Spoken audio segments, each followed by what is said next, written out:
हमारे YouTube channel study IQ education को subscribe कर और बेल आइकन को प्रेस। आइए स्टडी IQ एजुकेशन में आप सबका स्वागत है। जैसे कि चैप्टर 3 हम लोगों ने पढ़ा था, इसका फर्स्ट पार्ट, आज हम लोग सेकंड पार्ट पढ़ेंगे, कहानी कथन प्रविधि। ठीक है, तो ज़्यादा से ज़्यादा वीडियो को शेयर करिए, लाइक करिए, सब्सक्राइब करिए और ज़्यादा से ज़्यादा लोगों तक इस वीडियो को पहुंचाइए, ताकि अगर उनकी हैंड राइटिंग नोट्स नहीं बनी है तो वीडियो देख करके भी बना सकते हैं। ठीक है, तो आइए टॉपिक की तरफ बढ़ते हैं। तो कहानी कथन प्रविधि जो होती है इसके बारे में देखेंगे। तो कहानी एक परंपरा रही है। ठीक है, परंपरा रही है जिसमें किसी घटना विशेष का वर्णन किया जाता है। किसी घटना विशेष का वर्णन किया जाता है। यह परंपरा प्राचीन काल से चली आ रही है। घर में बड़े बुजुर्ग भी छोटे छोटे बच्चों को कहानियाँ सुनाकर प्रेरणा का भाव देते हैं। जैसे हम आपकी दादी दादा मम्मी पापा जब शाम होती है तो बच्चों को कहानियाँ सुनाते थे और बच्चे कहानी सुनते सुनते सो जाते थे। ठीक है, तो हर एक कहानी के पीछे कुछ ना कुछ प्रेरणा रहती थी, कुछ ना कुछ छिपा रहता था, जो कि लास्ट में तो नहीं बताया जाता था, लेकिन कुछ लोग बताते भी थे कि ऐसा करने से ये होता है। ठीक है, तो वैसे ही कहानी कथन प्रविधि है ये। तो भाव भरते थे, वे अभिप्रेरित करने वाली कहानियाँ सुनाते थे, मतलब ऐसी कहानियाँ सुनाते थे जिससे बच्चा अभिप्रेरित हो, उस कहानी से कुछ ना कुछ उसको प्रेरणा मिले। उसी तथ्य को ध्यान में रखकर शिक्षक को शिक्षण प्रक्रिया में कहानियों का वर्णन करने की युक्ति का प्रयोग करना चाहिए, इससे विषय में सरलता मिलती है। मतलब कि अगर कोई विषय को लिया गया है तो उसको कहानी के तरीके आप पढ़ाइए उनको, ताकि बच्चों के दिमाग में ज़्यादा से ज़्यादा वो चीज़ें फीड हो जाती हैं, क्योंकि बच्चे कहानी से ज़्यादा सीखते हैं। ठीक है, तो आइए इसके महत्व तो देखते हैं। कहानी कहने की प्रविधि का अपना अलग महत्व है। यह प्राचीन युक्त है जो अत्यंत महत्वपूर्ण है। कहानी द्वारा शिक्षण प्रक्रिया में सरलता आ जाती है और कहानी बालकों की अधिगम क्षमता तीव्र होती जाती है। शिक्षक को कहानी कहते समय विषय के साथ साथ चलना चाहिए, विषय विशेष से हटकर कहानी नहीं। मतलब कहानी कहते कहते आप कहानी में इतना भी ना डूब जाएं कि अपने विषय से ही हट जाएं, जिस विषय से रिलेटेड आपने कहानी स्टोरी बनाई हो। ठीक है, तो उस विषय के अंतर्गत ही कहानी रहनी चाहिए। कहानी का उद्देश्य व अर्थ भटक जाएगा। ठीक है, मतलब कहानी जिस उद्देश्य से आप उनको बच्चों को सुना रहे हैं तो फिर वो उद्देश्य विहीन हो जाएगी। आइए उद्देश्य देखते हैं कहानी का क्या क्या होता है। तो इसमें है कहानी कहने की प्रविधि के निम्न उद्देश्य है। पहला उद्देश्य है कहानी वर्णन बालकों में शिक्षण के प्रति अभिरुचि जागृत करता है। मतलब कि जो शिक्षण चल रहा है उस शिक्षण के प्रति बच्चे के अंदर रुचि जागृत कर देता है। बालकों की विभिन्न जिज्ञासाओं व समस्याओं को समाधान प्रदान करता है। अगर बालकों के अंदर कोई जिज्ञासा उठ रही है या कोई समस्या उठ रही है तो उस समस्या का समाधान कर देती है कहानी, अगर हम उसको कहानी के तरीके बच्चों को बताएं। ठीक है, आगे चलते हैं। कहानी कथन का उद्देश्य तथ्य व विषय वस्तु को रोचक बनाना व बालकों को अभिप्रेरित करना होता है। ठीक है, आगे चलते हैं। शिक्षक की शिक्षण प्रक्रिया को रोचक बनाता है। बिल्कुल सही बात है। हमारी शिक्षण प्रक्रिया जो है कहानी के माध्यम से अगर कही जा रही है तो वो एक रोचक तत्व बना देती है। ठीक है, कहानी हमारी रोचक बना देती है और बच्चे उस पाठ को आसानी से सीख लेते हैं। ठीक है, इसके द्वारा बालकों की कल्पना शक्ति व रचनात्मक शक्ति का विकास होता है। बिल्कुल, उनके अंदर सोचने की शक्ति का और रचनात्मक शक्ति का, नई नई चीज़ों को करने की शक्ति का भी विकास होता है। गुण। कहानी कथन प्रविधि से छात्रों की कल्पना शक्ति का विकास होता है। कहानी के द्वारा छात्र अनुशासित होते हैं। ठीक है, क्योंकि कहानी ही ऐसे बनाई जाती है कि कहानी में अनुशासित मतलब वर्डों का और उसमें मतलब कहानी की स्टोरी में उसका भाव छिपा होता है। ठीक है, इस प्रणाली के द्वारा छात्रों में किसी विषय के प्रति रुचि अत्यंत की जाती है। ठीक है, महापुरुषों की कहानियां सुनाने से छात्रों में नैतिक गुणों का विकास होता है, क्योंकि हमारे महापुरुष जो थे वो नैतिकता से भरे हुए थे, उनके अंदर नैतिकता कूट कूट के भरी थी। तो जब कहानियां सुनाई जाती हैं, जैसे महाराणा प्रताप के बारे में सुनाया गया, ठीक है, या सुनाया गया गांधी जी के बारे में, तो इन सब के अंदर एक नैतिकता का भाव झलकता था। तो वो बच्चे भी मतलब सुनते थे तो लगता था कि हाँ ऐसा हम भी करें, तो उनके अंदर भी नैतिकता का विकास हो जाता था। अब इसमें दोष देखते हैं क्या होता है। तो अधिक कहानी कथन से बालक अपने विषय में रुचि नहीं लेते, उसका ध्यान सिर्फ कहानी पर रहता है। तो कहानी इस माध्यम से कराई जाए कि कहानी तक ही सीमित ना रहे, हमारे विषय से रिलेटेड हो। बच्चा कहानी सुनते सुनते इतनी रुचि न लेने लगे कि सिर्फ उसको कहानी ही अच्छी लगे और विषय से वो भटक जाए, विषय में ध्यान ना देने लगे। ठीक है, कभी कभी ऐसा होता है कि बच्चों को जब एक दो कहानी सुना दो तो टीचर जब अगले दिन क्लास में जाता है तो बच्चे फिर कहते हैं कि सर आज फिर एक कहानी सुनाओ। ठीक है, तो वो बच्चे फिर कहानी छोड़कर मतलब कहानी पढ़ते पढ़ते अपने विषय से भटक जाते हैं। ये दोष होते हैं।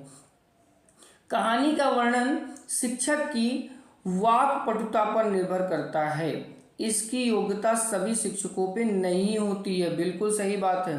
कहानी को बनाना और कहानी को व्यक्त करना सब टीचरों के अंदर नहीं होता है, बिल्कुल सही है। कहानी कथन के लिए शिक्षक को उस स्थिति से कहानी तैयार करने की योग्यता भी सभी शिक्षकों में नहीं होती है, बिल्कुल सही बात है। कहानी हमारी जिस टॉपिक से रिलेटेड बनानी है तो बहुत से टीचर तुरंत इमेजिन नहीं कर सकते, कहानी को क्रिएट नहीं कर सकते, और बहुत से टीचर उसको तुरंत कहानी में कन्वर्ट कर लेते हैं। ठीक है, ये भी अपने आप में एक योग्यता है। कहानी का उद्देश्य स्पष्ट होना चाहिए। प्रायः शिक्षक कहानी के मूल उद्देश्य से भटक जाते हैं। कहानी कहते कहते शिक्षक किसी और पथ पे चले जाते हैं और जो टॉपिक रहता है उस टॉपिक से भटक जाते हैं। ठीक है, तो आगे चलते हैं हम लोग। आगे है आपका निरीक्षण एवं अवलोकन प्रविधि। निरीक्षण और अवलोकन, ठीक है, किसी व्यक्ति के कार्य एवं व्यवहार में उसकी स्थिति को देखना ही अवलोकन कहलाता है। अवलोकन मतलब किसी चीज का कहते हैं हम इसका अवलोकन करेंगे, मतलब उसको कार्य कर रहा है उसको देखना, उसके व्यवहार को देखना, ये एक अवलोकन है। ठीक है, अवलोकन कहलाता है। हम उसे अलग रूप में भी व्यक्त कर सकते हैं कि किसी कार्य का ध्यान पूर्वक अध्ययन ही अवलोकन कहलाता है। ठीक है, पहले समय में इस क्रिया का प्रयोग चिकित्सालयों में ही किया जाता था। डॉक्टर वैद्य मरीज की बीमारी का अवलोकन करके बीमारी का कारण जानते थे, मतलब उसकी बीमारी के बारे में पता लगाते थे, फिर उसमें थोड़ा सा अवलोकन करते थे, अध्ययन करते थे, तब जानते थे कि इसकी बीमारी का कारण क्या है। धीरे धीरे मनोवैज्ञानिक ने इस प्रक्रिया का प्रयोग शिक्षण के अंदर प्रयुक्त करना शुरू कर दिया है। मनोवैज्ञानिक, हमारे जो मनोवैज्ञानिक थे, तो मनोवैज्ञानिक के मतों के द्वारा मनुष्य के व्यवहार का मनुष्य की आंतरिक स्थिति को ज्ञात करने के लिए अवलोकन प्रक्रिया का प्रयोग किया जाने लगा, मतलब उसकी आंतरिक स्थिति को जानने के लिए प्रयोग किया जाने लगा। मनोवैज्ञानिक के अनुसार अवलोकन के जरिए विद्यार्थियों की रुचि का पता लगाकर उसी के हिसाब से उसे शिक्षा दी जाने लगी। मतलब कि बच्चों के अंदर की स्थिति का पता लगाया गया कि बच्चा किस चीज़ में ज़्यादा रुचि रखता है और फिर उसको उसी हिसाब से उसको शिक्षा दे जाने की कोशिश करने लगे। ठीक है, इस प्रविधि में निम्नलिखित तथ्यों का ध्यान देना चाहिए। इस प्रविधि में उद्देश्यों का निर्धारण पहले होना चाहिए, मतलब कि हमें सोचना चाहिए कि हमारा उद्देश्य क्या है, तो हमें उद्देश्य को निर्धारित करके ही आगे इसमें काम करना चाहिए। इस प्रविधि का संचालन सुव्यवस्थित तथा नियोजित रूप से चलना चाहिए। अगर सुव्यवस्थित भी नहीं है तो ये हमारी प्रविधि फेल हो जाएगी, और नियोजित तरीके से एक नियम स्ट्रेटजी के साथ आगे बढ़ना चाहिए। ठीक है, अवलोकन का रूप नियमित रूप से चलना चाहिए। अगर अवलोकन हो रहा है तो ये नहीं कि आज हुआ कल नहीं हुआ, फिर 4 दिन हुआ फिर नहीं हुआ, तो अवलोकन हमारा नियमित रूप से चलना चाहिए। अवलोकनकर्ता का दृष्टिकोण व्यापक होना चाहिए। अवलोकन जो करता है उसका दृष्टिकोण, उसका देखने का नज़रिया जो होना चाहिए वो व्यापक रूप में होना चाहिए। अवलोकनकर्ता को विभिन्न परिस्थितियों का भी ज्ञान होना चाहिए। अगर वो किसी और परिस्थिति से भी उसको निपटना पड़े तो उसका भी उसे ज्ञान होना चाहिए। उदाहरण प्रविधि। अब आइए उदाहरण प्रविधि में चलते हैं कि इस प्रविधि का प्रयोग विद्यार्थियों की विचार अथवा कल्पना शक्ति को जागृत करके मानसिक विकास में वृद्धि के लिए किया जाता है। उद्देश्यों से पाठ्य पुस्तक रोचक, बोधगम्य एवं स्पष्ट हो जाती है। अगर हमारे उदाहरण कोई भी कहानी, कोई भी मतलब नियम को बताने से पहले अगर हम उसका उदाहरण दे दें, तो बच्चों के अंदर उस पाठ वस्तु मतलब उस विषय के प्रति, उस सब्जेक्ट के प्रति रोचक और बोधगम्य मतलब रोचकता बच्चों के अंदर बढ़ जाती है और स्पष्ट हो जाता है कि हमें क्या बताना चाह रहे हैं टीचर। ठीक है, तो शिक्षक वांछित उदाहरण तथा दृष्टांत को छात्रों के समक्ष प्रस्तुत करके विषय वस्तु को सरल बनाने का कार्य करते हैं। बिल्कुल सही बात है। अगर हम उदाहरण देंगे तो बच्चे का पहले अट्रैक्शन होगा उस विषय के प्रति और रुचि बढ़ेगी और उस पर वो ध्यान देगा। ठीक है, तो विद्यार्थियों को नया ज्ञान प्रदान करता है। उदाहरण प्रविधि के प्रयोग से छात्रों की जिज्ञासा का समाधान भी होता है कि उसके अंदर अगर कोई जिज्ञासा है तो वो पूछेगा। ठीक है, उनके ज्ञान में वृद्धि होती है। उदाहरण के प्रकार। उदाहरण 2 प्रकार के होते हैं, एक शाब्दिक होता है, एक अशाब्दिक होता है। शाब्दिक उदाहरण कौन सा होता है, तो आइए शाब्दिक उदाहरण की तरफ बढ़ते हैं।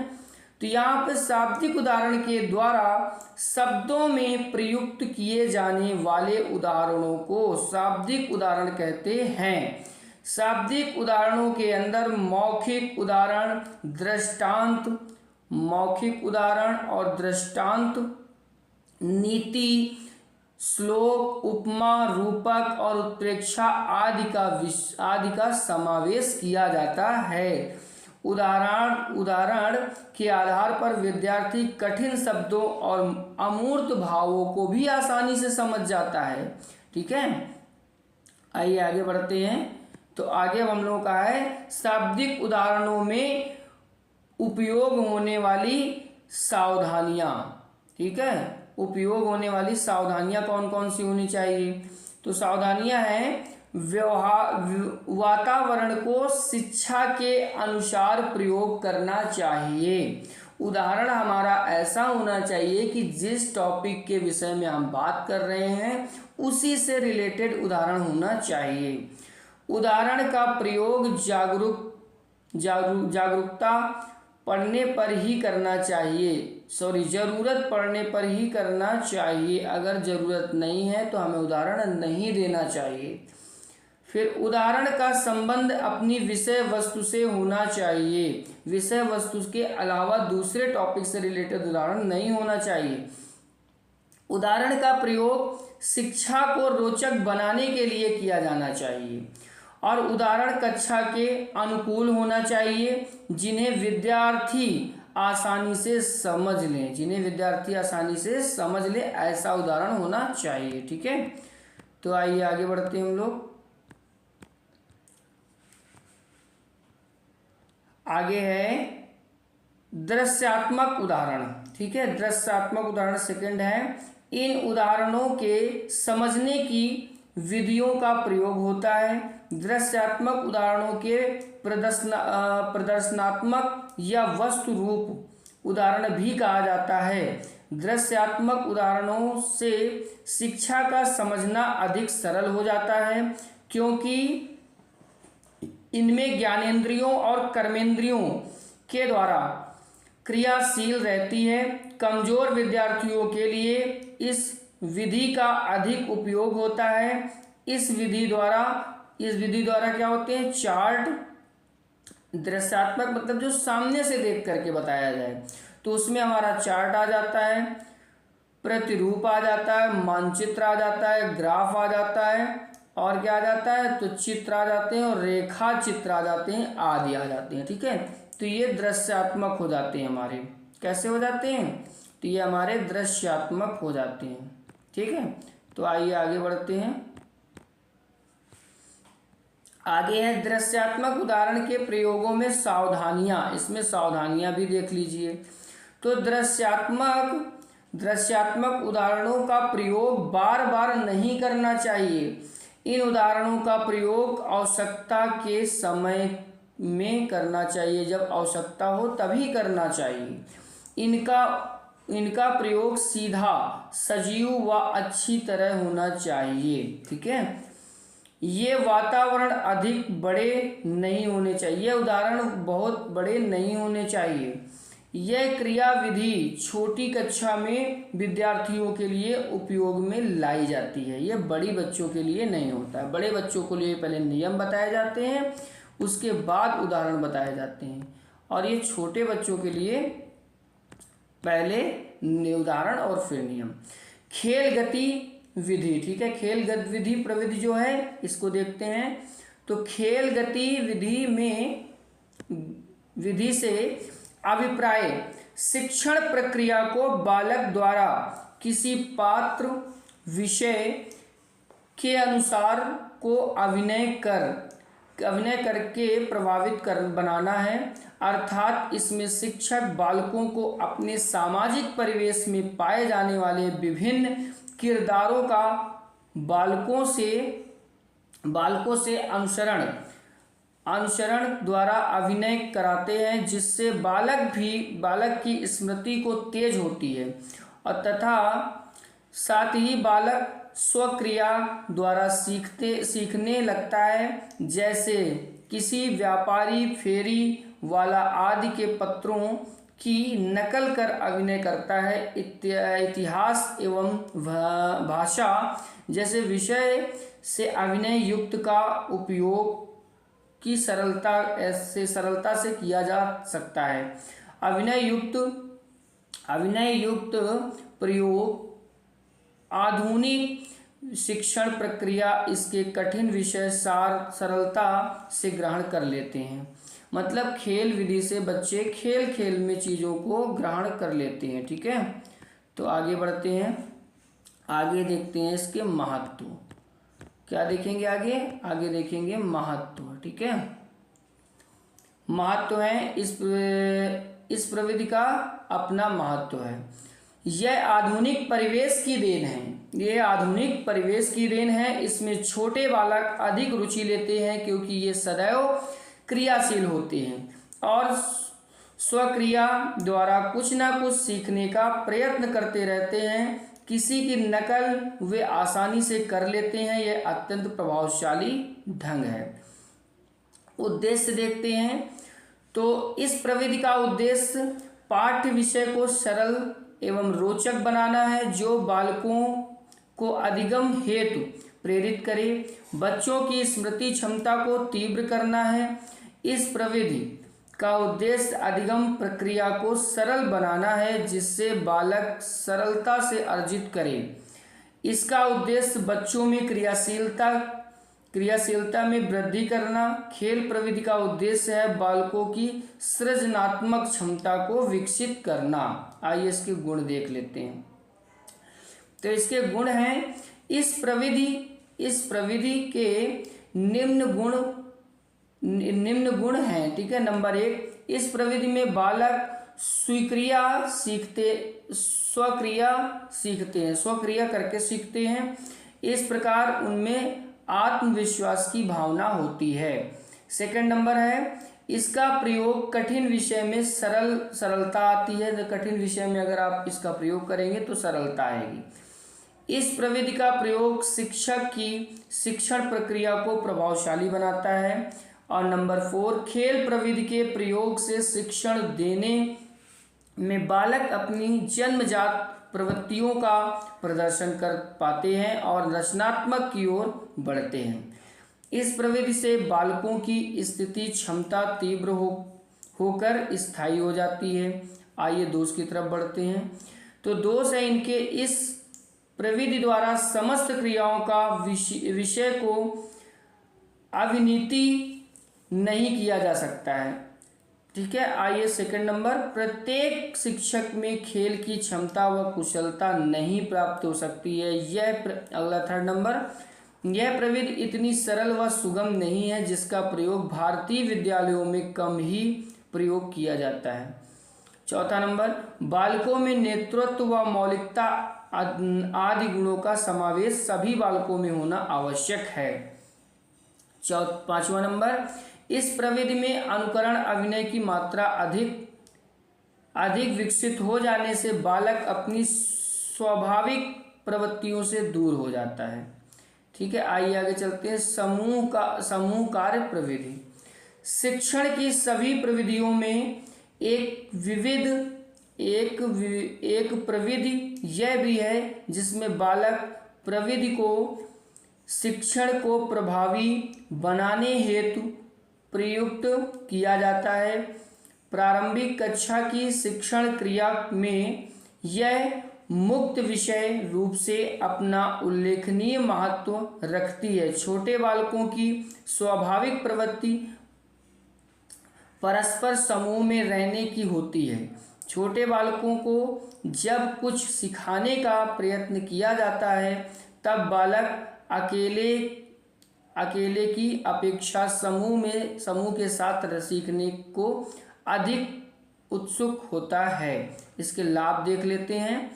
तो इसके लाभ हैं, इस प्रविधि में बालक की सभी इंद्रियां क्रियाशील रहती हैं और परस्पर समन्वय स्थापित होता है।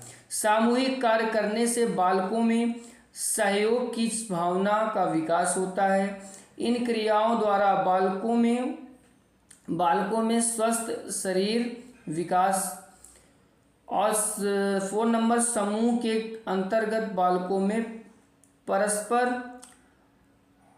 अनुशासन व आत्म अनुशासन की भावना विकसित होती है। समूह में बालक आनंदित होकर एवं उत्साह से परिपूर्ण होकर कार्य करते हैं जिसका परिणाम प्रायः सकारात्मक होता है। तो आज के लिए इतना ही। अब मिलते हैं अगले वीडियो में। तब तक के लिए आप लोग वीडियो को शेयर करें, सब्सक्राइब करें, लाइक करें, ज़्यादा से ज़्यादा इस वीडियो का लाभ पहुँचाए लोगों तक। तब तक के लिए आप लोग अच्छे से पढ़ाई करें, स्वस्थ रहें, मस्त रहें, फिट रहें। जय हिंद।